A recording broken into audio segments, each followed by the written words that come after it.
I have a lot of ideas in my mind and I like to get them done, and usually what I do is I like to draw them out. And with Lightwave, I'm able to create something almost as quickly as I am able to draw something. Navigating through the Lightwave interface is just completely transparent to me.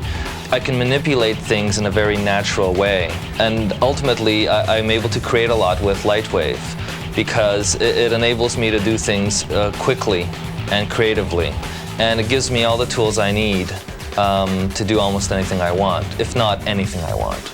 As a designer, not a professional modeler, and Lightwave, it's really easy to learn. That is the main key point, and it really helped me to see form and design in 3D space. For Olympic, for the Ergo Man, I paint the brushstroke in a 2D paint program and import it into Modeler. I use Dragnet and I use Magnet and all those tools and just form it to a human body form. When I build the Modeler, I feel like I really use my hand and model it myself with my hand. And to me, that is really cool, and I really enjoy the process of doing it myself.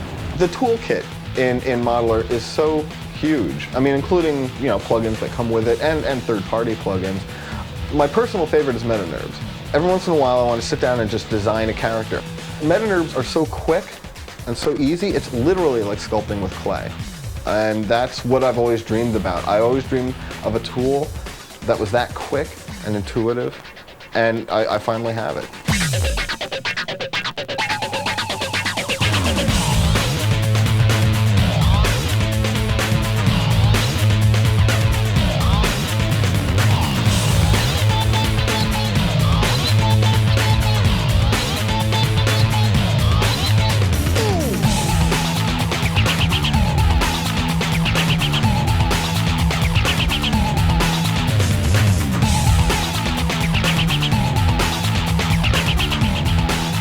It's very, very valuable that Lightwave operates in the same language as film in general. You've got a camera there, you've got your lights there. I mean, it's very much like a little virtual studio that you operate in terms of having focal lengths to lenses and having depth of field, etc. All of that is extremely useful. IK, or inverse kinematics, allows you to, for instance, set up a skeletal structure or a hierarchical structure of objects linked together. You move one object at the end or in the middle somewhere, and the other objects follow along. We've used IK a lot for digital actors. We've done some shots for Star Trek, for instance, where we need to have a digital actor fall out of a building and wave their arms and legs as they're falling down. And that was accomplished with IK.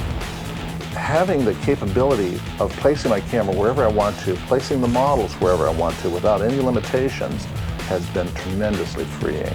And it's been really a boost creatively, because it really has allowed me to let my imagination flow and bring new, exciting things to Star Trek. Morph Gizmo is a tool that allows you to take a character that you've modeled and make them come to life by talking. And it's a very easy tool to use with pre-built targets. For instance, Galactus could not have been done without Morph Gizmo. It has given us the capability of making this guy talk. Bones are those magical sort of magnets that you put inside of a creature or a character or whatever that allow you to push it and pull it around. You can sort of think of it as an armature, which is sort of like in traditional stop-motion animation. So it's what tells all the parts to move around and behave like muscles and bones. Very often you just get some wonderful natural flow across areas, so no part is rigid. You have muscles that seem to behave like realistic muscles.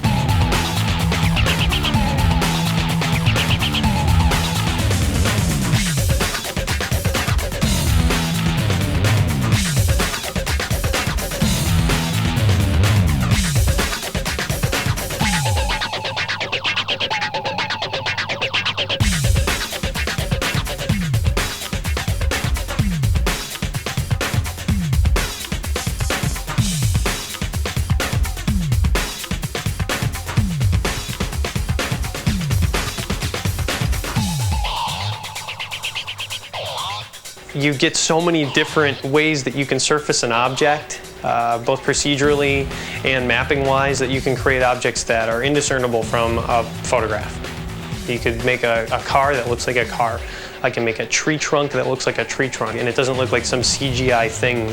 You get that out of a lot of software packages where you look at the result and you go, wow, it looks like really good CGI. And Lightwave, if you don't want it to look like CGI and you want it to look like a photo, that's what you get. I don't have to think about the interface because it works so well, it's so intuitive. Other programs, you find you're having to think where things are, and that interrupts the creative flow. This, I'm not even thinking about the interface in Lightwave because it's where it should be, and it's easy. What Steamer allows Lightwave to do now that is a great boon for the software is it allows you to put in subtle smoke effects, steam effects, and even more dramatic like plumes of smoke. We had some shots in Earth to the Moon where we needed to have rocket thrust, and we needed to actually see the plumes of smoke coming out, interacting with the environment, spilling along the ground, and what Steamer allows you to do is have the control to do that and the ability to give an extra added layer of realism. The Lightwave rendering engine is probably one of the most flexible I've seen out there. You can get completely photoreal results with it very easily. You can also do incredibly stylized work with the same degree of easiness. Lightwave was really the only choice there was because it was first out of the gate with a usable cell shader, and it's not a realism-only tool. It's really whatever the artist needs. Lightwave works, and Lightwave was just the choice cost-wise, productivity-wise, and cell edge was there, and that was the look we needed. I mean, it's just the most cost-effective product with the tools we need to get the job done.